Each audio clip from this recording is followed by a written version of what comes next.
صحابہ میں سے بعض صحابہ سے پوچھا گیا، حضرت جابر رضی اللہ تعالی عنہ سے، عبداللہ بن عمر سے، مسعود سے، عبداللہ بن عباس سے پوچھا گیا کہ یہ جو قرآن مجید میں آتا ہے کہ وہ لوگ جو لہو الحدیث خریدتے ہیں، جو اس کے ساتھ جڑتے ہیں، یعنی یہ جو گانا بجانا، راگنیاں، راگ اور اس قسم کے میوزک کے چیزیں جو ہیں، یہ لہو الحدیث کیا ہوتا ہے؟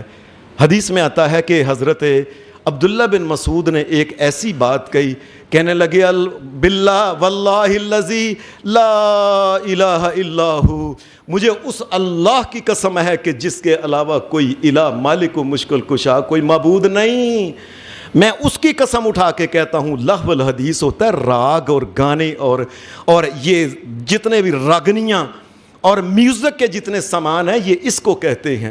عبداللہ بن عباس نے بھی یہ کہا، حضرت عبداللہ بن مسعود نے بھی یہ کہا، حضرت جابر نے بھی یہ بات کہی کہ یہ لہو الحدیث، یہ گانے ہیں، یہ جو مختلف قسم کے راگ اور راگنیاں اور یہ سارے گاما پتہ نہیں اس قسم کا کیا بکواس کرتے ہیں، جو یہ سارے یہ ہے گمراہی کا سامان، اور یہ قرآن مجید کا نعوذ باللہ توڑ پیش کیا انہوں نے، اللہ کی شریعت کا توڑ پیش کیا، محمد الرسول اللہ کا توڑ پیش کیا انہوں نے۔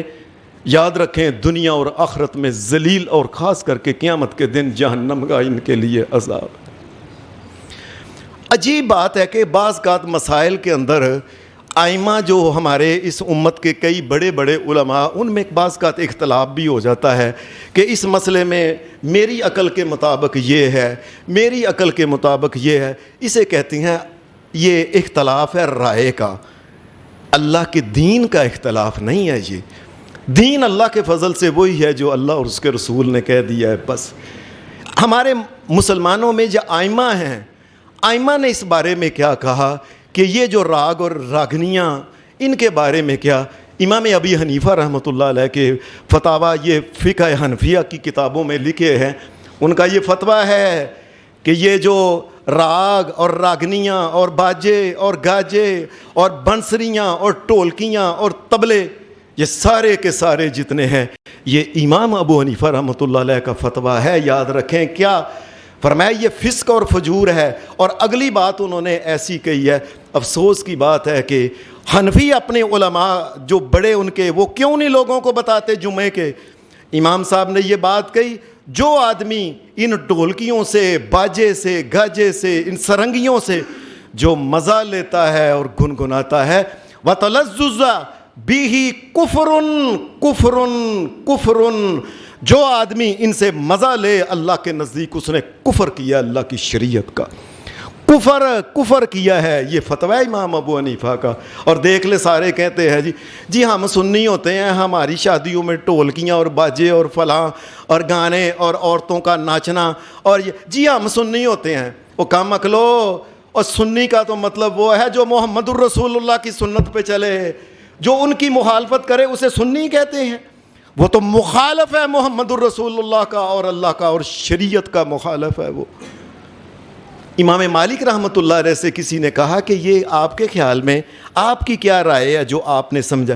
فرمایا میری رائے یہ ہے، اس امت میں فاسق اور فاجر لوگ ہی یہ کام گانا، سننا اور سنانا اور اس قسم کے لوگوں کے قریب بیٹھتے ہیں۔ امام شافعی رحمۃ اللہ علیہ نے ایک عجیب بات کہی۔ امام شافعی رحمۃ اللہ علیہ کا فتویٰ کتابوں میں لکھا ہے۔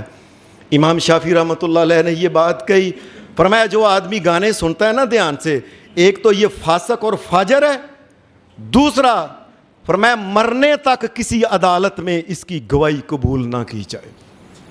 یہ تو فاسق اور فاجر انسان ہے۔ اور ایسے ہی امام مالک، امام احمد بن حنبل رحمۃ اللہ علیہ کا قول ہے، فرمایا یہ جو گانا سننے سنانے والے لوگ ہیں، ان کے دلوں میں اللہ منافقت پیدا کرتا ہے اور یہ آہستہ آہستہ منافق ہو جاتے ہیں۔ میں اور تو اور رہے کئی دفعہ بعض کے جو نیک علماء تھے، نیک عالم دین، انہوں میں آپ نے ایک نام سنا ہوگا، پیر عبد القادر جیلانی رحمۃ اللہ علیہ۔ یہ بڑے اچھے بزرگ تھے، نیک تھے، پڑھے لکھے تھے، اپنے وقت کے لحاظ سے جو انہیں میسر تھا انہوں نے اس کے مطابق دین کو سمجھا اور عمل کیا۔ اس نیک آدمی کی کتاب ہے غنیۃ الطالبین۔ آج بھی بازار سے جائیں ابھی خرید کے لے کے آئیں. غنیۃ الطالبین کے اندر لکھا ہے لوگوں ایک بات یاد رکھو, گانا سننا سنانا تو دور کی بات ہے نا, گانا سننا سنانا جس کے اوپر وہ طبلہ ہے, وہ سرنگی ہے, وہ ہارمونیم ہے, وہ ڈھول ہے, وہ ڈھولکی ہے, وہ طبلہ ہے, کسی قسم کے بھی یہ تمام آلات جو ہیں ان کا خریدنا, ان کا بنانا, ان کا بیچنا اور ان کو اپنے پاس رکھنا یہ اللہ تبارک و تعالیٰ کی نافرمانی اور حرام ہے, یاد رکھنا.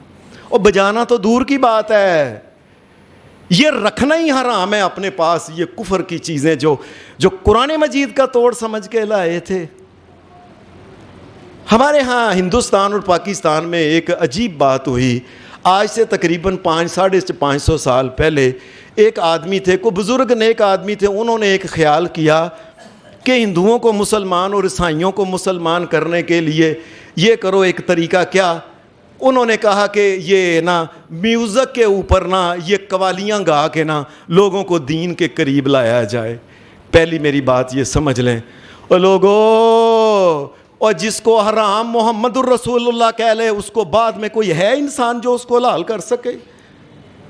محمد الرسول اللہ حدیث میں آتا ہے, آپ نے ایک آدمی کے ہاتھ میں تورات دیکھی, فرمایا یہ تورات ہے؟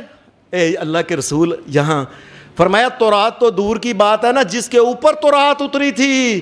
آج موسیٰ علیہ السلام بھی آ جائے تو ان کو محمد الرسول اللہ کے پیچھے لگنا پڑے گا, اور فتویٰ تو محمد الرسول اللہ کا. اے جی ایک بزرگ تھے, چشتی صاحب سے تھا, انہوں نے کہا کہ قوالیاں گانی جائز ہے. انہوں نے کہا اور یاد رکھو اور دین مکمل ہو گیا مدینے میں محمد الرسول اللہ کے اوپر, اب اس میں کوئی اضافہ نہیں کیا.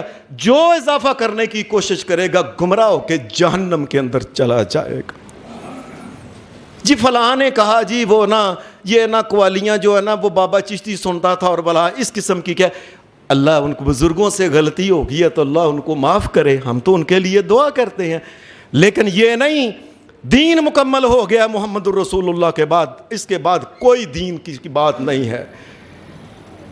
میں